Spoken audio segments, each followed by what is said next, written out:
Hello everybody. If you are watching on YouTube, welcome to my YouTube channel. And if you're watching on Spotify, welcome to my first video podcast episode. Yay, so exciting. So today we're gonna have a super fun episode about my chronic illness journey, as I'm wearing compression gloves and compression socks, and also while I have a migraine that I've had for a couple days and I can't get it to go away. And I've already done a workout today. I've cleaned my room, taken my medicine, and it's still going. So we're gonna record a podcast now.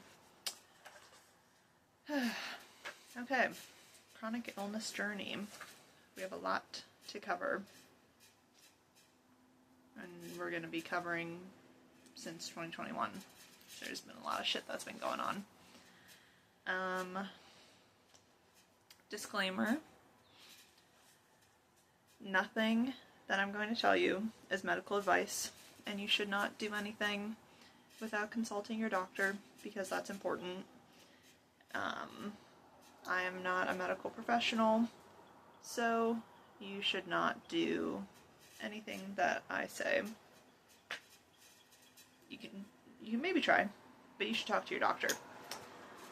And yeah, if you are also struggling with chronic illnesses, I am so very sorry, and I really hope things can improve for you soon. And yeah, everybody's experience is so different, so don't feel discouraged if you are at a worse point in your health than I'm currently at. And yeah, you got this. Sending you spoons if you're having a bad time right now. A couple other disclaimers. I got my diagnosis pretty quickly compared to other people with chronic illnesses, so thankful for that. I also have had medical insurance and access to medical care, which is very important when navigating having a new chronic illness. I also have a science college education background, so I understood a lot of what was going on with my health more than somebody that doesn't have science experience might know. And in more recent years, I have some friends that are in medical school, so that introduced me to some new resources and knowledge as well. But yeah, so those are the disclaimers. And so now we'll talk about my diagnoses. Okay, what we got? I have POTS, postural orthostatic tachycardia syndrome, migraines, endometriosis, PCOS, TMJ, a mitral valve prolapse, maybe fibromyalgia, maybe, what's it called? Central sensitization syndrome. I think that's a new thing. Just with the POTS, and we're going on a bit of a tangent here. The autonomic nervous system is totally dysregulated, and sometimes your body sends pain signals when there's actually nothing really hurt, but like you're just experiencing pain there. And I saw recently that used to kind of be broadly called fibromyalgia, but now it's called the CSS. So we just got a lot of different things going on. I have different areas of my body that experience hypermobility, and I have some histamine sensitivity, so not full-blown MCAS, mast cell activation syndrome, thank goodness, but the body isn't happy a lot of the time. Yeah, so that's a lot, my friends, but we persevere anyways. even though it sucks. But what else are you gonna do? Yeah, so let's just start from the beginning. We'll jump back to 2021. I started having really horrible migraines and some really strong and unusual heart palpitations and like a really fast heartbeat, and that led me to go to the emergency room, and that kind of spiraled into seeing a neurologist, seeing a cardiologist, and getting a POTS diagnosis and a migraine diagnosis. And again, this was very fast. A lot of people with chronic illnesses have a really hard time getting doctors to listen to them and like get into appointments, see specialists, and get a diagnosis. But I was able to get that pretty quickly. But yeah, I got a tilt table test. It's where you lay down on a table and they like move you around and see how your blood pressure and heart rate reacts to that. And people that have POTS, so the orthostatic part of postural part of postural orthostatic tachycardia syndrome is that your blood pressure and heart rate change depending on your like bodily position. So what I would have is like sitting, I'm at a normal blood pressure, my heartbeat is maybe like about 60-70 beats per minute, and then I would stand up and my pulse would go up really high to like over 100, and my blood pressure would also get really high just from standing. So you can imagine how that might make other activities like exercising difficult if your body freaks out just from standing up. Yeah, it's not fun. Some people pass out from POTS, but I don't, and I never have. But my only knowledge of POTS back in 2021, there was somebody who lived in my dorm a couple years ago who had POTS and probably other medical conditions, but she'd passed out in our bathroom one time and also had a seizure, and that was like really scary to witness. And so that was the only thing that I knew about POTS. And then after I got that tilt table test and was seeing my neurologist, the nurse called me and was like, "Hey, you have POTS. Okay, bye." I sobbed. I called my mom. I was crying. I was so upset. POTS seemed so scary because I didn't know anything about it. And yeah, that's not a great way to break a diagnosis to a patient. So if I get to join the medical field in the future, I will not do that. But yeah, so got the POTS diagnosis, got my heart being kind of weird sometimes. One of the other main symptoms that I had really horrible exhaustion, which is something that people with POTS and ME/CFS experience, and it's really hard for someone that doesn't have a chronic illness, I think, to understand what people with chronic illnesses feel, especially when we're talking about exhaustion or fatigue, because you think, oh, just take a nap, you'll be fine, get enough sleep, but it's literally like there are many days, not recently thankfully, but in the past, where I would rather be dragged along the floor than move my body. Like just walking down the hallway, like say at work, just felt so impossible. Like that's the level of exhaustion that like sleeping doesn't fix. Like you feel horrible. It's not fun. I also had shortness of breath. Well, what I thought was shortness of breath, and having cardiac symptoms along with that. You're like, oh, having a heart attack.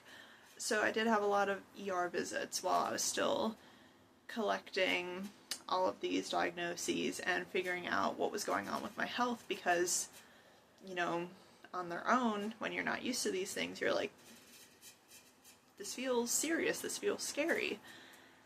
And yeah, that also led me to seeing a lot of different specialists. I've mentioned I saw neurology, I saw cardiology.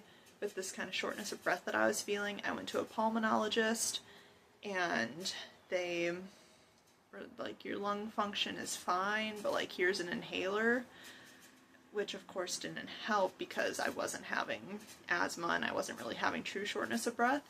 I learned after like experiencing these symptoms so much and like kind of Googling, and because doctors weren't able to help me with an answer right then, I learned about air hunger, which is something that people with, I'm going to just broadly say, chronic illnesses have, because I don't remember the specifics. It's been a while since I've researched this myself, but basically,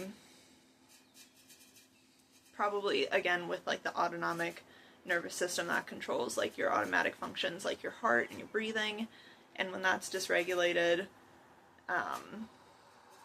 breathing doesn't come as naturally. And do your own research on this. I'm just broadly saying what I remember. But I would feel like I would constantly have to like sigh or take deep breaths and not be able to get a full breath. Or like when you yawn and you like can't fully yawn all the way. That's what I was feeling. And that's super uncomfortable if you keep doing it and keep taking those deep breaths, but you're not like getting the full breath. Like then that starts to feel like you can't breathe, and that's not good either. But I found a YouTube channel that did exercises, breathing exercises to help with air hunger, and I can link that down below, or maybe it'll pop up in a corner on YouTube. But that was super helpful for me, and once I put those breathing exercises into practice, my symptoms decreased, and so I was like, oh, it's not like a pulmonary issue in the sense of like asthma or like actual shortness of breath. Like it was this air hunger. And I still have to implement those exercises every now and again, especially if I like get some anxiety or stress going on, and then my breathing can get bad again. So all of these things, see, I just took a bit of a deep breath because I have a bit of a flare up with it right now. But yeah, all of these different things that I'll be talking about today, being chronically ill is like a constant journey, constant battle. Your like baseline condition can always be changing, so like you always have to put these practices, your good practices, in place so that you can continue to be semi-well. Okay, what else we got? Going back to cardiac things, the amount of heart monitors that I have worn is very annoying because they're so uncomfortable, especially when you're allergic to adhesive. It's miserable. If you have to wear a heart monitor, I'm sorry, they're not fun. But yeah, part of experiencing all of these symptoms, and I feel like other people with chronic illnesses will be able to relate to this, you kind of get to a point where you have to accept that these like scary symptoms that you're feeling, that they're not going to hurt you, because otherwise like you're always going to be like, oh my god, am I having a heart attack, like blah blah blah. And of course, if it's something new or alarming, or if you are experiencing chest pain and shortness of breath, go to the ER or call somebody. But I'm talking from my experience of having dealt with this for years. You feel it enough, it's kind of becomes your regular, and so you're just like, I'm okay, enough. But of course, if you have new or unusual symptoms, go get some help for that. But yeah, another fun symptom that I have that's been evolving over the past couple of years is nerve pain in so many different parts of my body. I had issues with my neck, sciatica, that's really bad sometimes and very uncomfortable. pain in my hands, hence the compression gloves. It has prevented me from doing hobbies that I really love and enjoy, like crocheting, knitting, sometimes even just writing, which is why, well, I haven't talked about this yet, but school has been put on the back burner for me because of these different problems, and we're gonna hit pause and I'll be right back. Okay, we're back. I had to go to the bathroom, but I really don't want to have to edit this video, so that's why we're just hitting pause and then resuming. Yeah, nerve pain has made me stop a lot of activities that I enjoy doing and not be able to do things that I want to do. For now, we have hope that it'll get better, but it is what it is. Another big symptom that comes from POTS is heat intolerance. It's so difficult. Just when the temperature gets like above 70 degrees, it's like, sorry, screw you. You get heat exhaustion. Feels like heat stroke, but I know it's not heat stroke, but like it just feels really bad. Heat exhaustion, the next step down. And that just makes things so difficult because you have to, or I've had to miss out on doing things with my friends, or if I push through and go to these things, I'll feel like really unwell at them.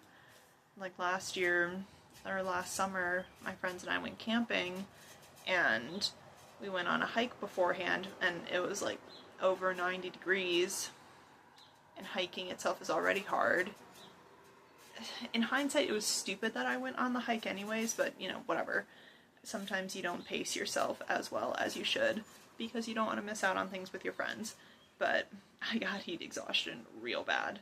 I was at like the bottom of it wasn't like a canyon, but like the bottom of this place, and one of my friends was like, "Are you gonna be able to like get out?" I was like, I have no choice but to get out or die or be airlifted out of here. Like, it was bad.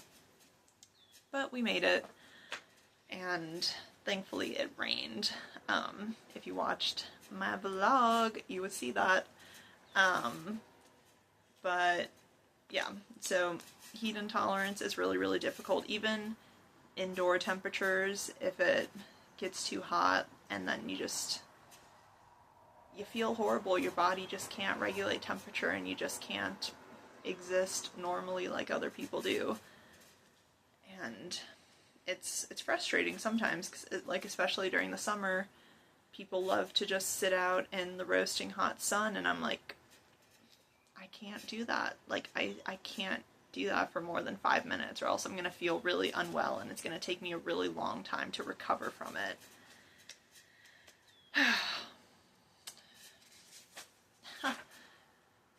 Yeah, it sucks. You can't sugarcoat it, it just really sucks. What else we got? Oh, it doesn't help to be chronically ill when you are also overweight and depressed, which I was for a couple years. For a couple different reasons. Having the new chronic illness, not feeling safe or comfortable to exercise because of scary symptoms, or also exercise intolerance. Ding ding ding, that's another big one with POTS and ME/CFS and other chronic illnesses. It's very hard to exercise and exert yourself. PEM, post-exertional malaise, that is a big symptom that people with ME/CFS, which is, I'm not going to say the ME part, it's like myoencephalitis something, I'm not saying that fully correctly, but then CFS is chronic fatigue syndrome, and that is something that people commonly get after COVID, in particular COVID infections, but it can also happen after other viral infections or other events. But post-exertional malaise and exercise intolerance is another big one, and that is so frustrating because something that you have to do,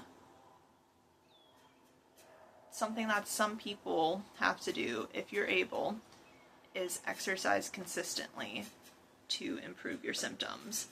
And it's just such a horrible thing to have exercise be able to cause a flare-up, but then if you don't exercise, you're gonna feel worse anyways.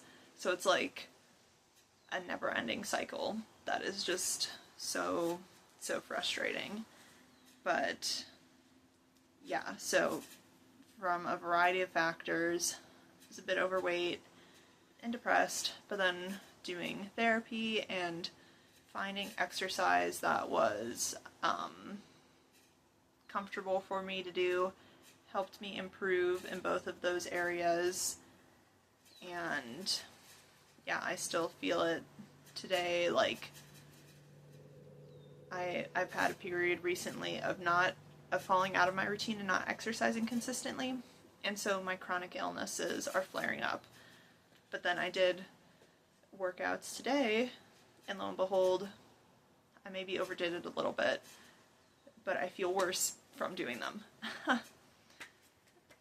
But I have to keep doing them because otherwise I'll feel worse anyways. So it's a weird thing.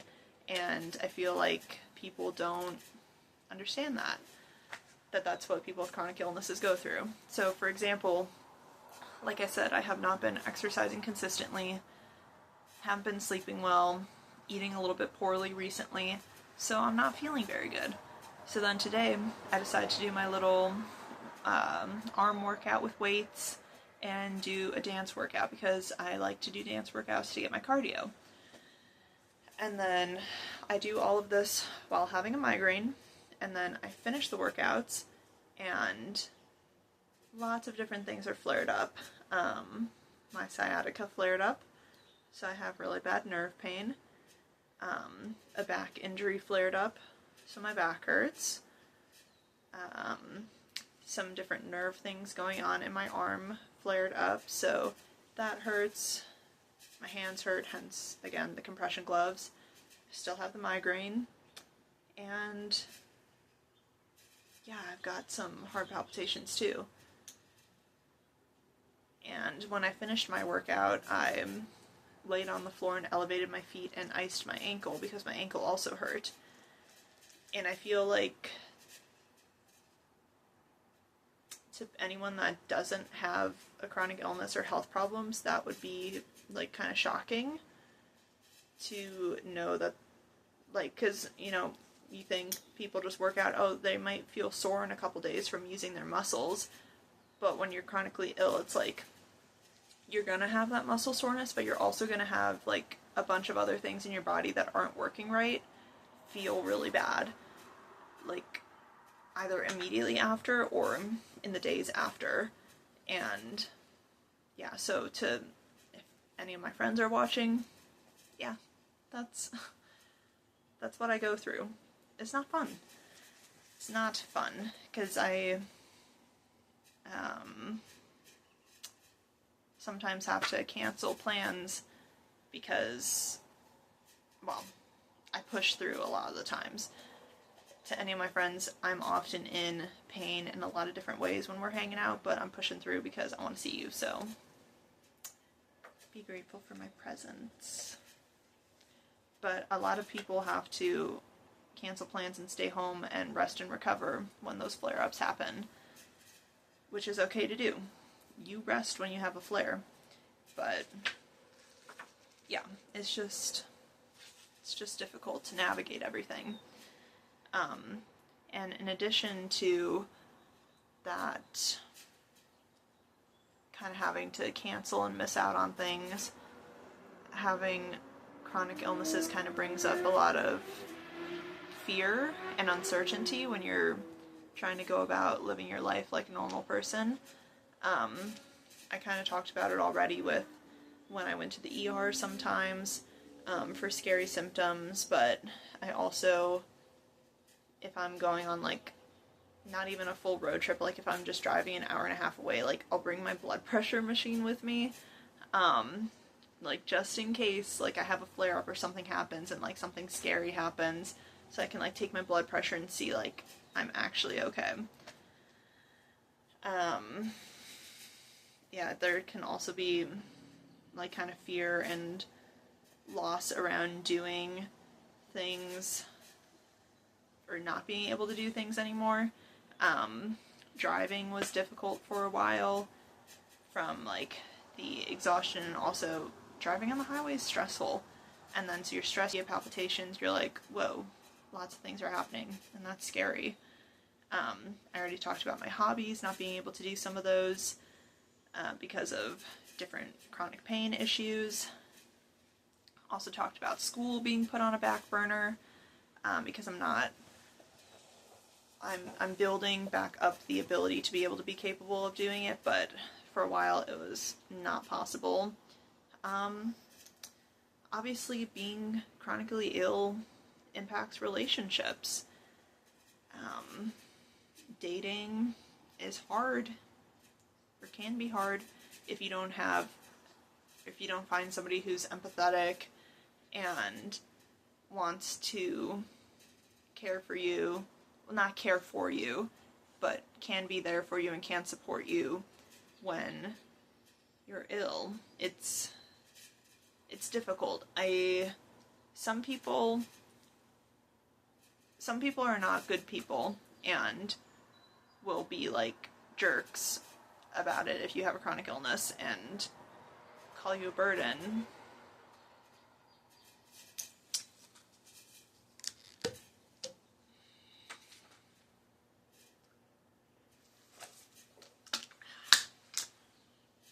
Yeah, some people will be like that. Quick pause to shout out the sponsor of my everyday functioning, Element electrolytes. I have the lemonade flavor in my water bottle right now, and they're quite delicious. I personally drink 3 packets a day, and then 2 or 3 more bottles of like plain water to really get those electrolytes in and be able to support my body and be able to function. I will put a link in the description of the podcast and in the YouTube video. It's not sponsored because Element doesn't do like new sponsors. You have to have somebody that's already like brand dealed with Element recommend you to them, but it's like kind of like an affiliate link or something, but it'll be in the bio if you want to try out some electrolytes. Because yeah, they're helpful if you have a chronic illness, and it's also just good to stay hydrated. But yeah, anyways, back to bad relationships. You know, some people just aren't going to get it and aren't going to be able to support you, and you know, that's okay. They don't need to stay in your life anymore. Yeah, some people are just bad. Other people, it's difficult. And we'll get into this later. You can have empathy, but it's hard to really understand what somebody's going through if you have never felt that sick in your life before. But we'll come to that. We're over here. It's going to be over here. We'll get there eventually.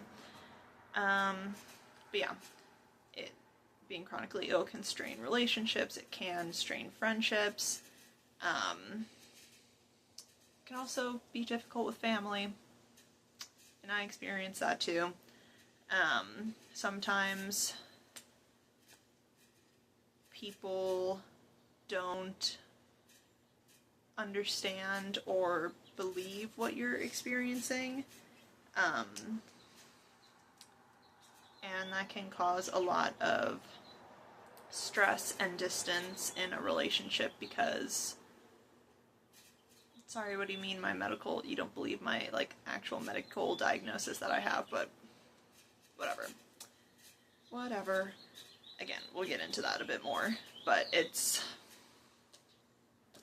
difficult having a dynamic disability. I really like this term. I've learned this recently. So obviously I've been talking about all of these chronic illnesses, but I would consider myself dynamically disabled. Some days I can do lots of different activities and like function normally. Other days I have to lay down on the couch for hours and take like a nap throughout the day, and I have a migraine and I just like can't do things.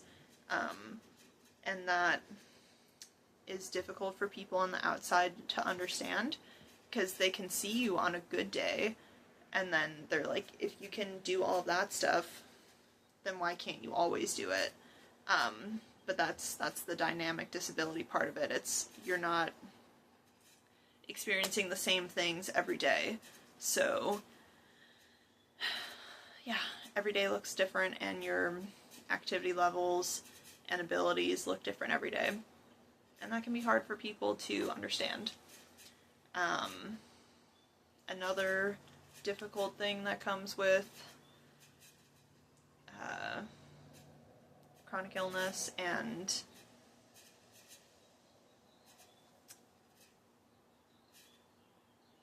existing in public, I guess I should kind of pause and say I wear my mask whenever I'm in public spaces to prevent getting COVID and to protect myself, because we know that COVID is a very dangerous virus and it affects people differently, but it can cause damage in all the different organ systems of your body, and that damage can be long-term and not have a cure, or there isn't a cure as of right now, and that can manifest in long COVID, the chronic fatigue syndrome, dysautonomia, POTS, MCAS.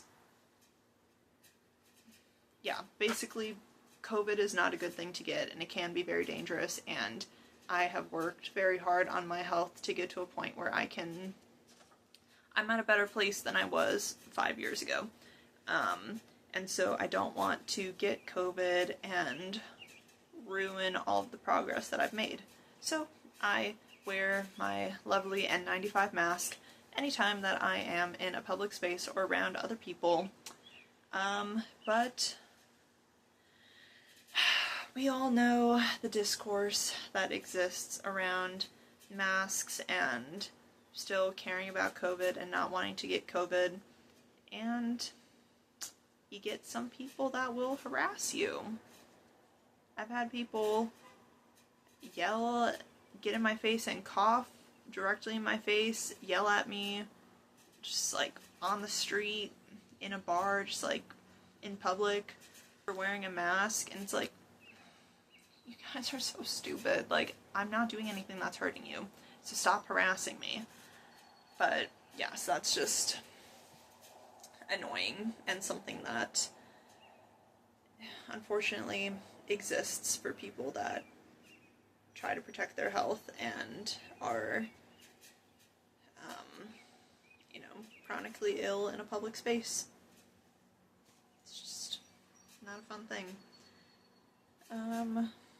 But yeah, so I think now we will get into some of the things that I have found that have helped me improve my health thus far.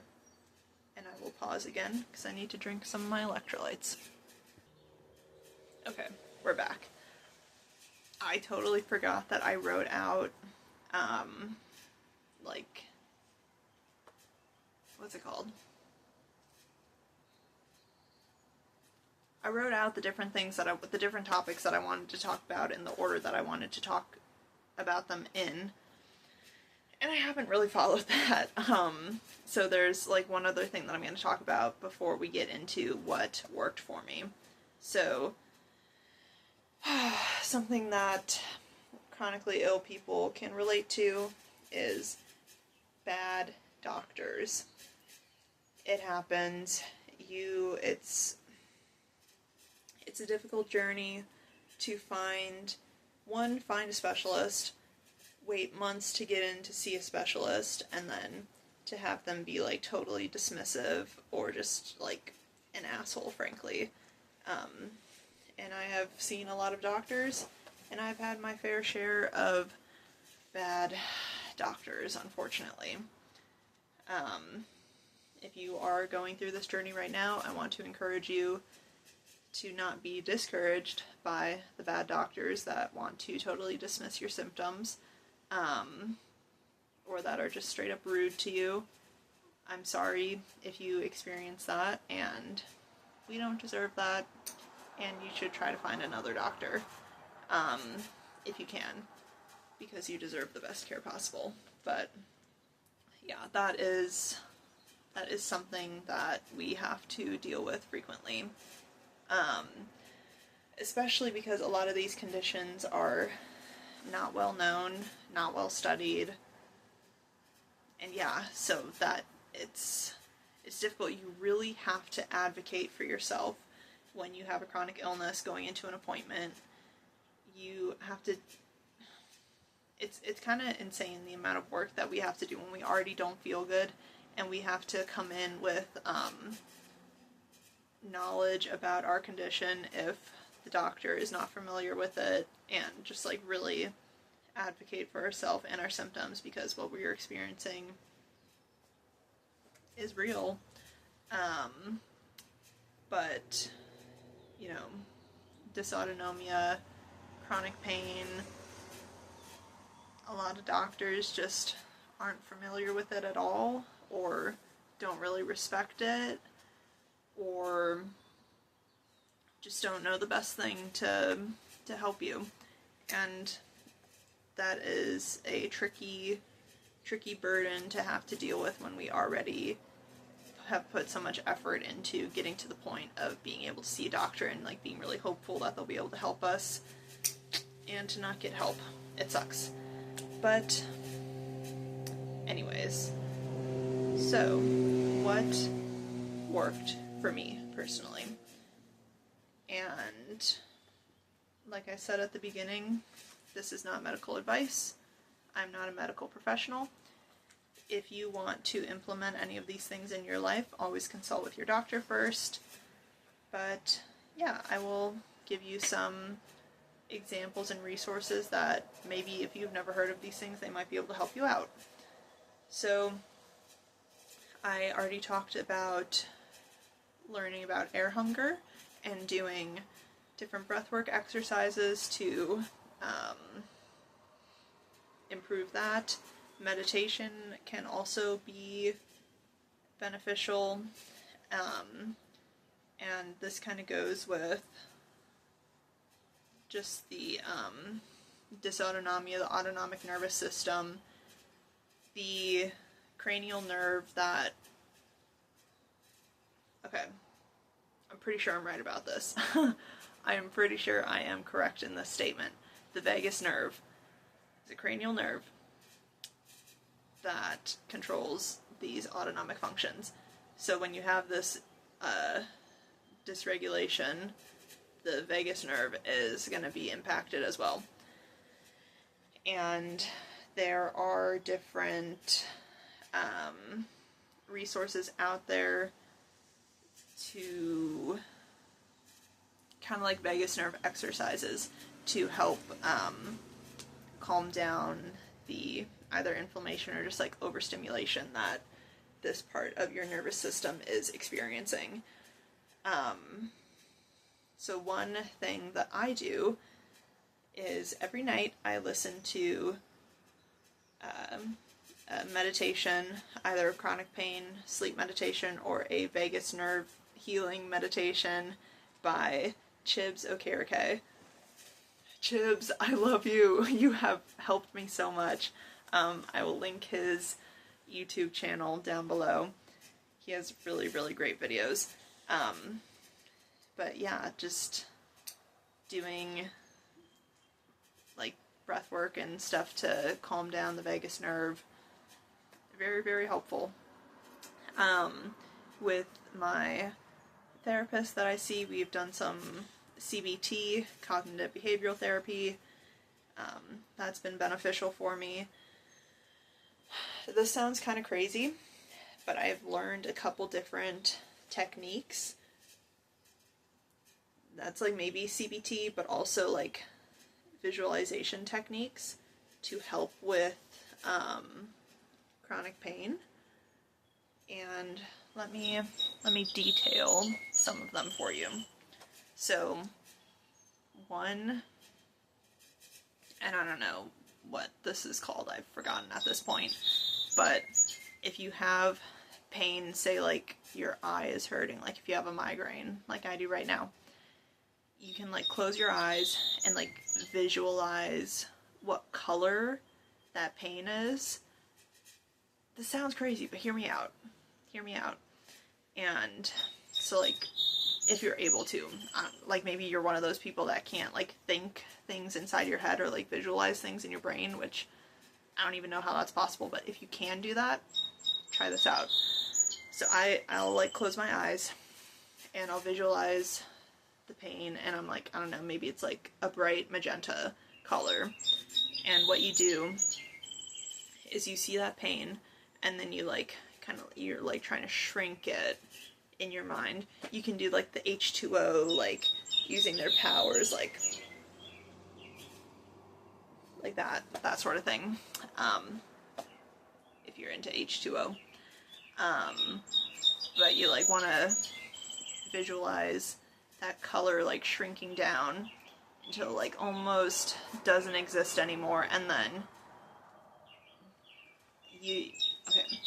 you let it like flare back up a little bit. And so as you're visualizing the color shrinking, the pain is also shrinking, but then you let it flare back up just a little bit, and then you like tamp it down, and then that sometimes helps the pain relief. And well, a lot of these things like the meditation and breath work and these visualization exercises, you have to do them multiple times and like consistently to get the benefit of it.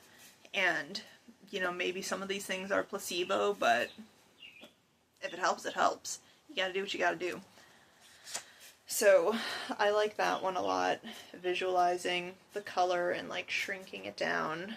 I haven't done this one in a while, but I think this was like some sort of military technique. There's like these numbers that you can say.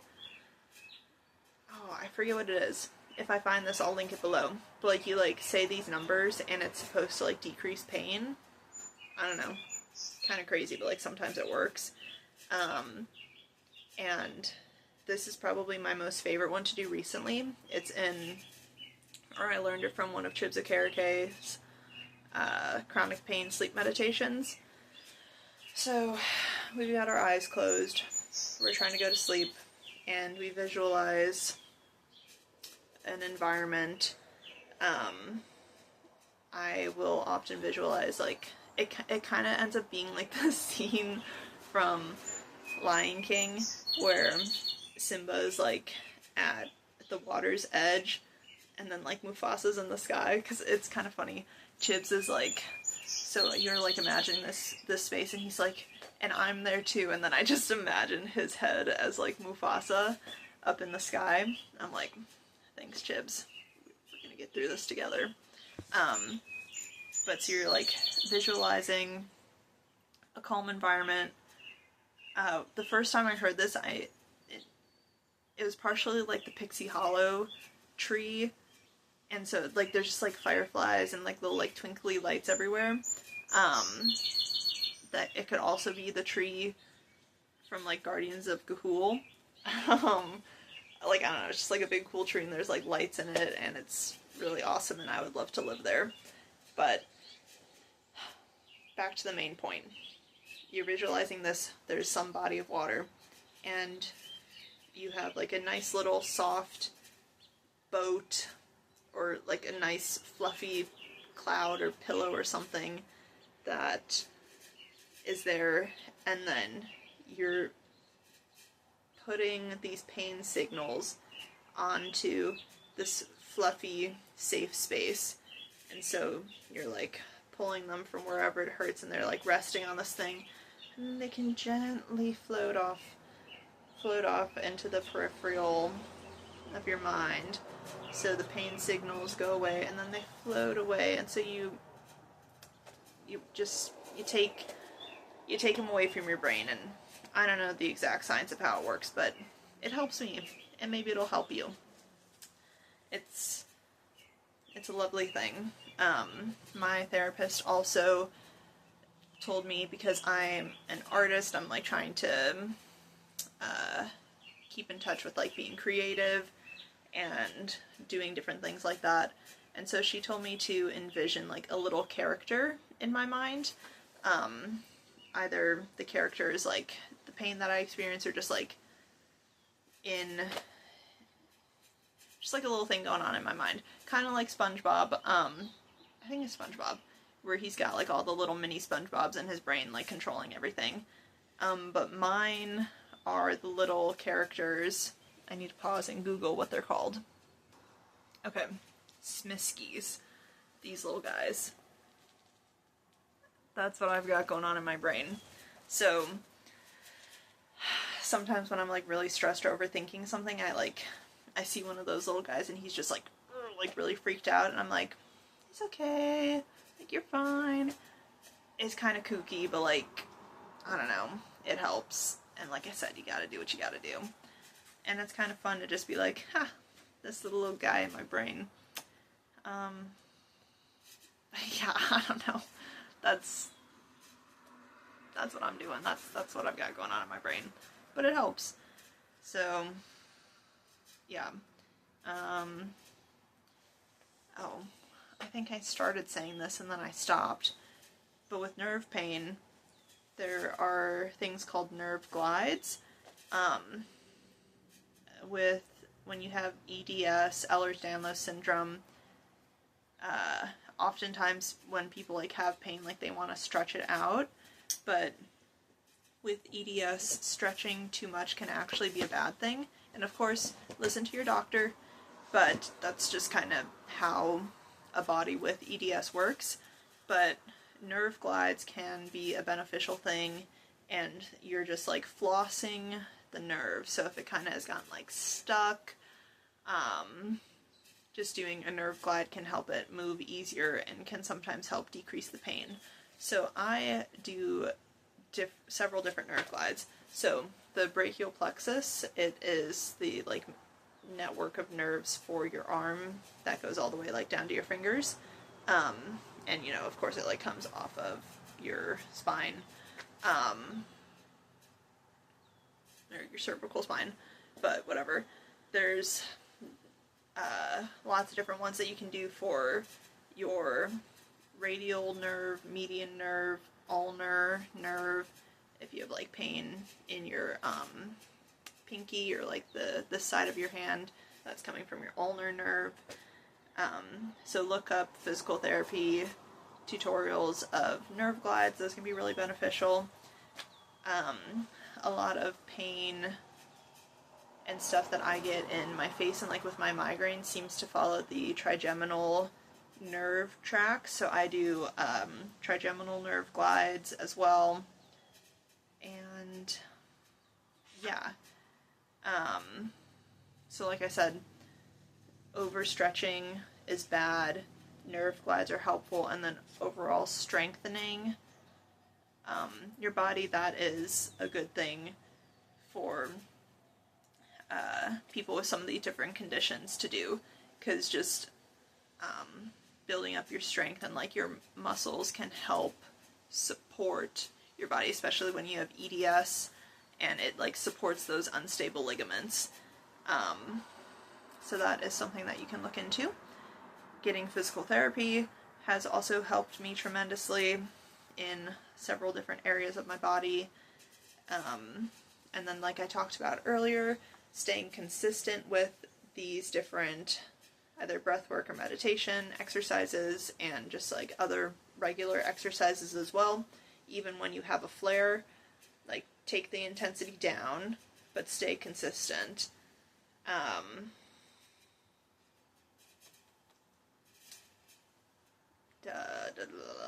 Dancing has been a big thing for me. That is something that I'm able to do consistently, and I find it fun, so I want to do it. And of course it's like great exercise too. And it can also help with depression. So just dance. And I have a podcast all about dancing and just, not giving a shit if somebody is judging you for dancing. So big proponent of dancing over here. I also talked about masking. That is something that has helped me protect myself. I have gotten COVID one time, but I don't want to get it more times, again, because I already explained all of the negative side effects that can happen if you get COVID. And personally, even though I have flare-ups and worsening pain and symptoms sometimes, I know what my normal is and what my baseline is, and I don't want to lose that baseline by getting COVID and then not be able to know what's safe anymore. Like, for example, COVID can also cause blood clots and like serious cardiac issues. And so if I were to get COVID and then I get chest pain, well, now I don't, maybe I have a blood clot, like maybe I have something going on now. That's a new infection happened, and so I don't know what was going on internally. So whereas right now I can sometimes get chest pain and I'm like, it's my usual, it's fine. If I were to get COVID and then have something happen like that, I don't know if it's safe anymore. So that is one of the biggest reasons why I choose to protect myself from getting COVID. Something else that I do, and again, not sure of the 100% like science on this, but things that are maybe sometimes have been proven to be helpful, or again, not 100%, not medical advice, but this is what I do after like high exposure risks, risky events or like concerts or like big crowded things. I'll use like a saline spray in my nose, because at one point I saw that could be helpful in preventing getting COVID. Even though I have my mask on, I do my saline spray. It also just helps with like my migraines and stuff anyways. Saltwater gargling, that's also just beneficial, like even if you have a cold, saltwater gargling, that's like a tried and true thing to be beneficial. I also do a mouthwash gargle, a mouthwash that has CPC in it. That is an ingredient that may help with COVID prevention if you had an exposure. Again, not 100%, do your own research, but this is what I do. It's the TheraBreath brand of mouthwash. It's dark blue and it says like it has CPC in it. So that's what I do. Yeah. COVID stuff is tricky. It's difficult to find your, what's it called, risk tolerance, like what you're comfortable with. Some people mask only at the doctor's, but then don't mask at the grocery store. Obviously, most people don't mask at all, and few people still mask all the time, and I'm one of those people. And this is going to get into a little bit of a rant, but stuff around COVID is just so frustrating. Just the cognitive dissonance that exists with it, because we're 6 years out from the beginning of the pandemic, and of course the pandemic was declared over by the government, but it wasn't really ever over public health wise, medically wise. Like it was like a bureaucratic, like financial decision to declare it over and like try to get everything back to normal, even though it's not possible to get back to normal. But whatever. We have 6 years of research and evidence that COVID is a dangerous virus and has killed a lot of people and caused a lot of long-term permanent disability in a lot of people. We have scientific evidence about these things and the effects of COVID, but people just don't care, and I really can't wrap my head around that. From the beginning of the pandemic, I studied microbiology and public health, so I had that background. I understood like the potential serious impacts of this pandemic, and also just like saw what the world went through with this and how many people got sick and died. And I had someone in my family that was like at high risk for they could have died if they gotten COVID. So I was concerned about it from the beginning and wanted to protect myself and them from getting this. And I mean,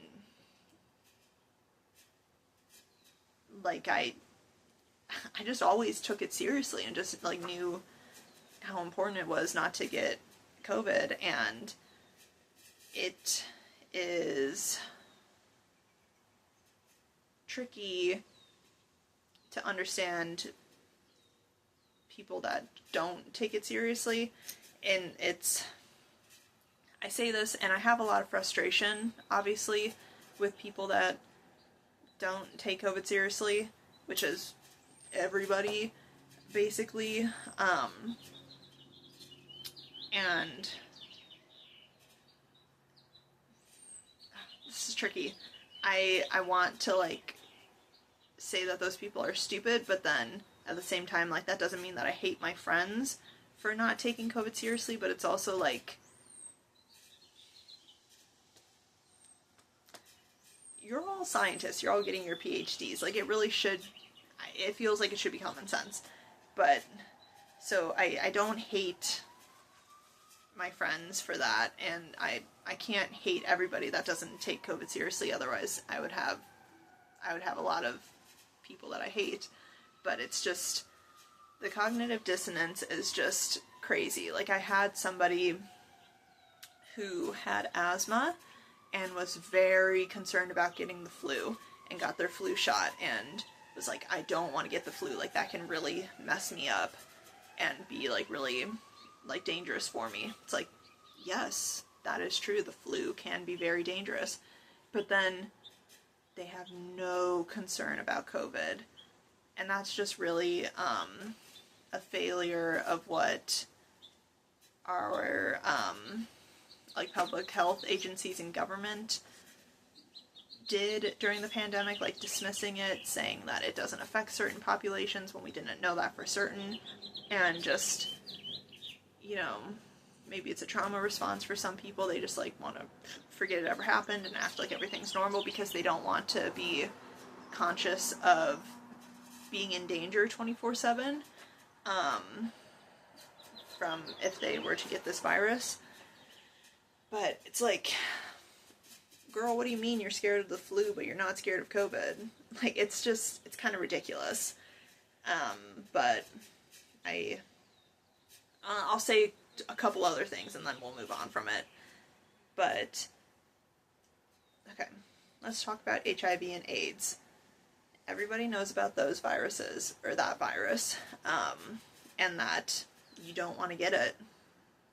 There's not a cure. It used to be a death sentence, and there's massive stigma around it, and it's just not, it's something that you want to try not to get. And we have tests, we have prevention methods, we have PrEP that people can take, and also like post-exposure things, antivirals that people can take, because people don't want to get HIV and AIDS. And yeah, I don't want to get it either. It's, not a good thing, not good for your body. But what people don't seem to get is that COVID can like cause a lot of the same like physical manifestations that AIDS can cause in terms of like, well, I mean, it's like immunodeficiency, that's like part of the name, like immune system problems. Just like, it's very similar how the long-term damaging impacts of COVID and AIDS are comparable. And people don't want to hear that because they don't care about COVID, but they care about AIDS. So like, it just like starts to do something in their brain and they're like, ooh, that's scary. I don't want to think about that. But maybe you should think about it. And maybe you should try to protect yourself. I guess the big disparity between the two is that if you get HIV, like, you're gonna progress to having AIDS. I guess maybe not anymore now because we have, like, medicines. But if you get COVID, it doesn't impact everybody the same way. So people have seen, you know, some people are fine when they get COVID, or like it's just a cold, so they're not scared of it. But HIV is scary because you can get AIDS. So I guess that just like, it's not 100% going to be really bad is what makes people think that they have like a free pass to not worry about it. But my thinking is the opposite way. It's like, yeah, you could be fine, or it could be really bad. So it's best to just not get it in general. I don't know. Tricky conversation, tricky politics, mental politics. Yeah, lots of stuff going on there. But that's my little COVID rant. Don't want to get into it too much, but you know, it is what it is. I personally am going to continue to try to not get COVID. Yeah. What else do we got? Back to things that help. Electrolytes, like I mentioned. Drinking those, very good. Compression socks, also a very beneficial tool.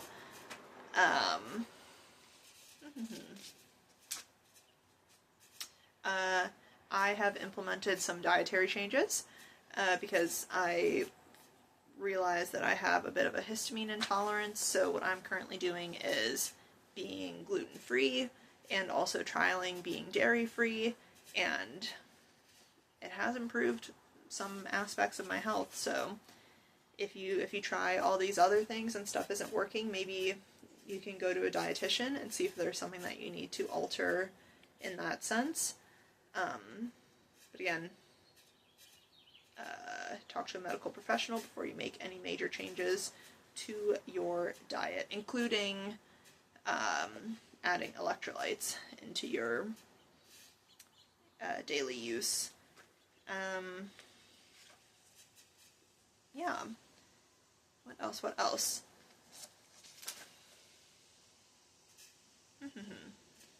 So, yeah, that was a lot. We're over an hour into this. All that to say, it's been a shitty time. It's been a very hard time, but I have improved a lot. I'm very thankful for that, and I hope to continue to improve. Yeah, I gotta regulate that nervous system, get things back on track, and just try to do the best for my health and well-being and try to continue to improve.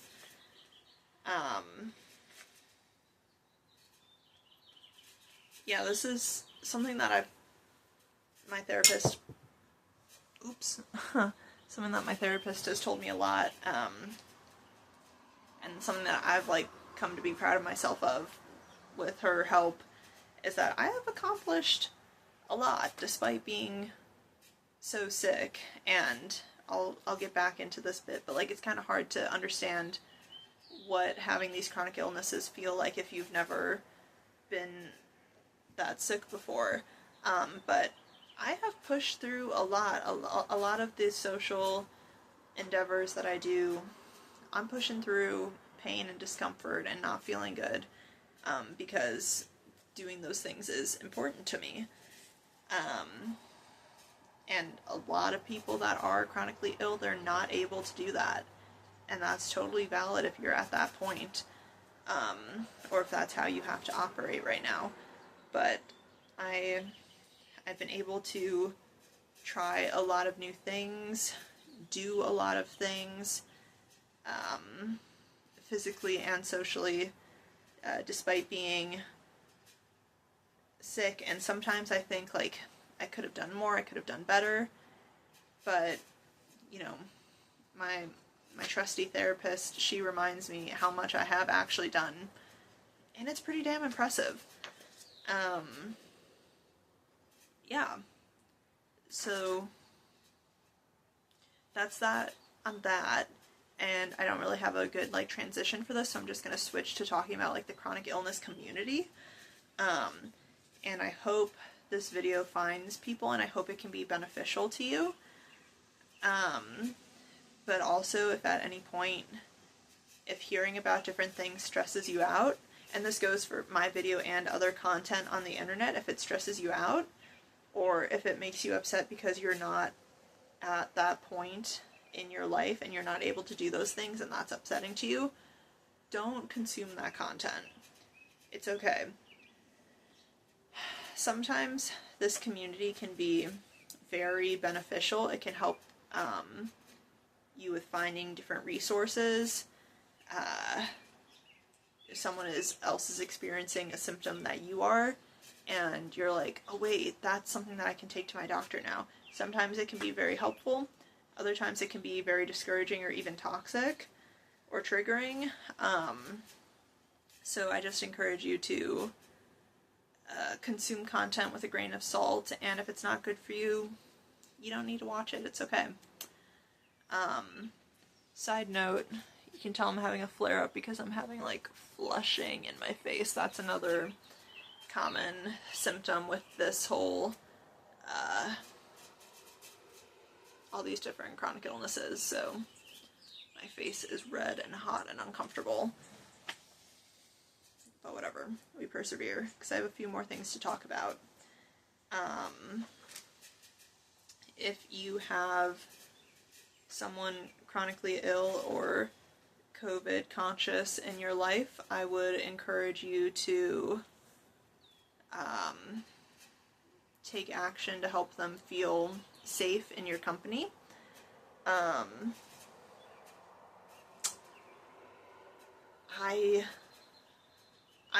I've had to ask this of almost anybody in my life that I want it from. I haven't had many people offer it, but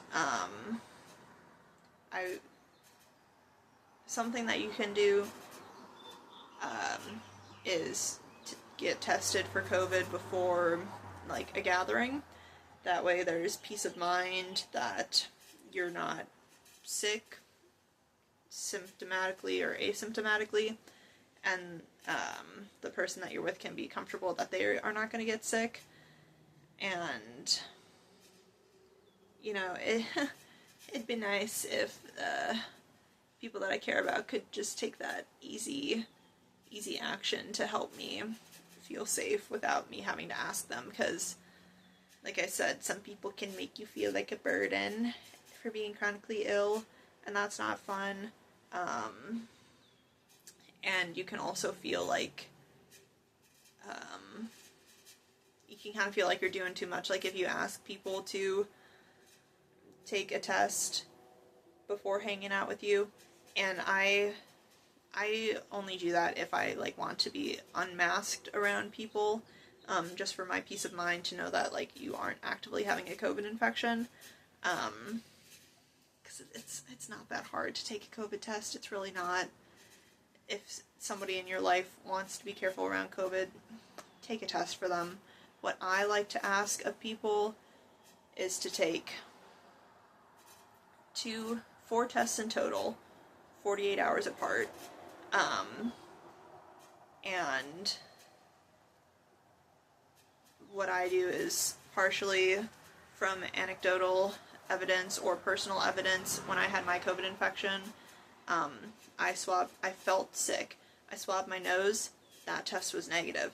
I swabbed my throat because I learned online that sometimes the nose might come back negative when you do have COVID. Lo and behold, I swabbed my throat, positive for COVID. So it's kind of tricky with COVID tests. We're like, are they reliable? Will they detect the current strain? Will you get a false negative? So I like to kind of alleviate those uncertainties as much as possible by asking people to swab their nose and their throat.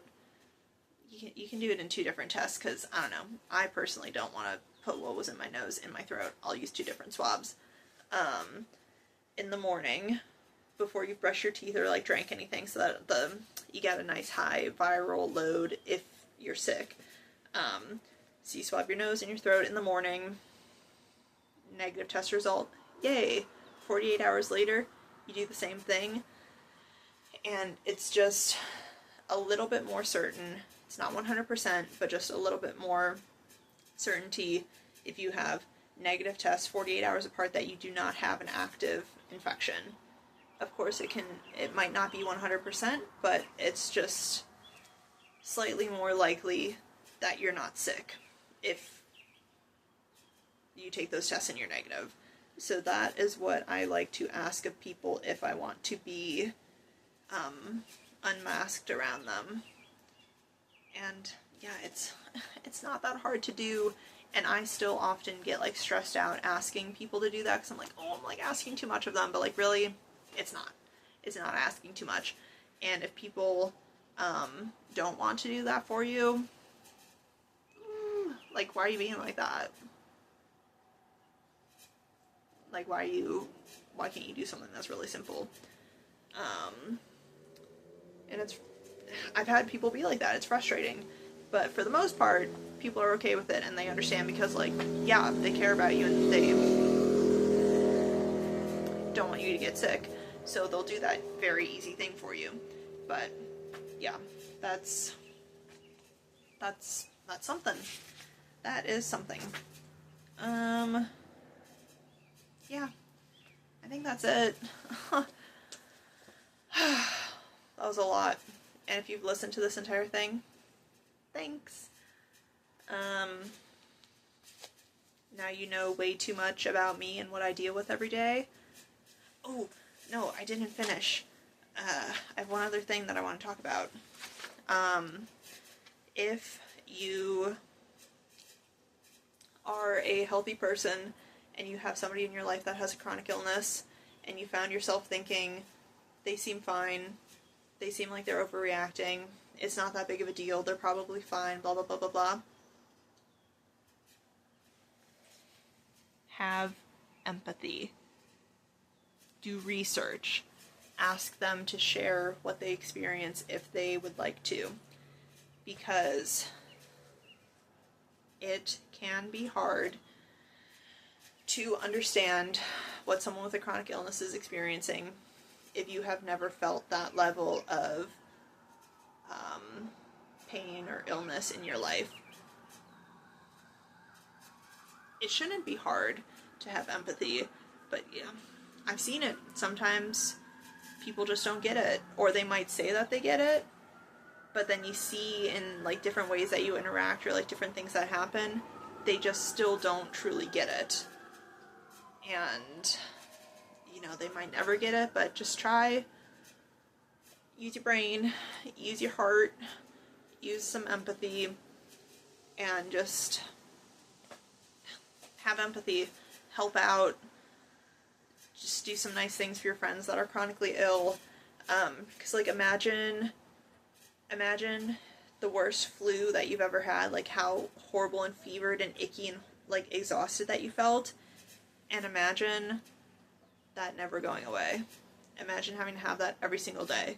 And then maybe you have like nerve pain, which feels like burning or just like really, really achy and sore. And like you can't sit comfortably. You have to like adjust your posture because your body like can't support itself. So like everything just feels really uncomfortable. your head hurts, it like feels like you're being like stabbed in the eye.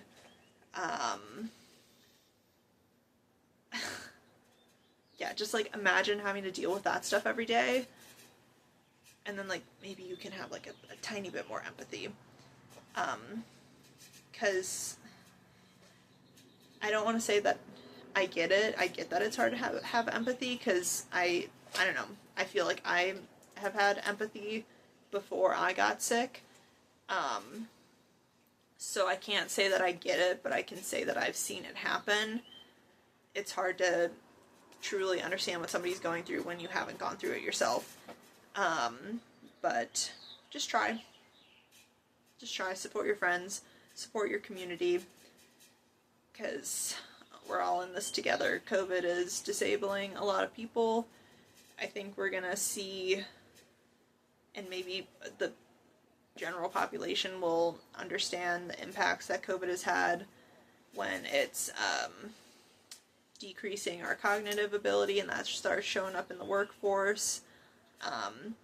Physical disabilities, people have a harder time doing things or working. Like it's already, happening, but I think it'll come to a point where people will more so understand the severity of it, and maybe hopefully take actions to protect themselves and others. Or at least we can hope. And also, I don't want to hear you being concerned about hantavirus if you're not concerned about COVID. Or take that concern for hantavirus and apply it to prevention of spread of other airborne viruses, whether it's COVID or the flu or having a cold. Because another thing, when you're chronically ill, even getting a cold, wearing my mask is also great because it prevents me from getting colds most of the time. Although I did get 2 last year, and that was really annoying.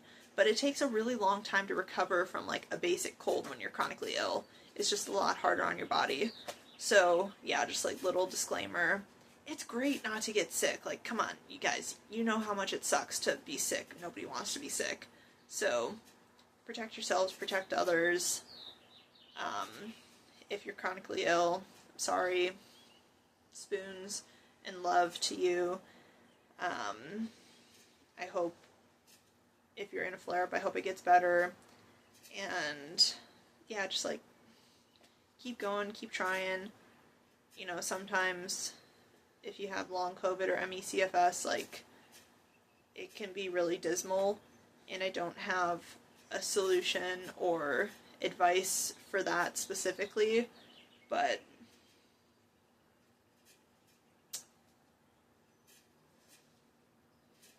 I hope things can get better for us all. But yeah, thanks so much for listening. That was a lot. Oversharing on the internet. But I really hope that maybe somebody can find it helpful and can find some relief from whatever you're dealing with. And yeah, I'm gonna go eat some dinner because it's 5:37, and drink my electrolytes and rest.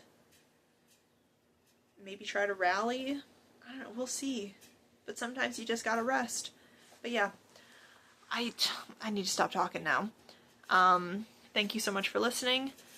Check out my podcast, Hannah But Backwards, and my YouTube channel, Hannah Johns. Also, I think it's HDog-141. Like and subscribe. Comment on Spotify. Check out the links below if you want to try out Element. Check out that link.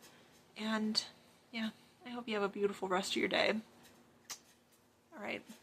Bye!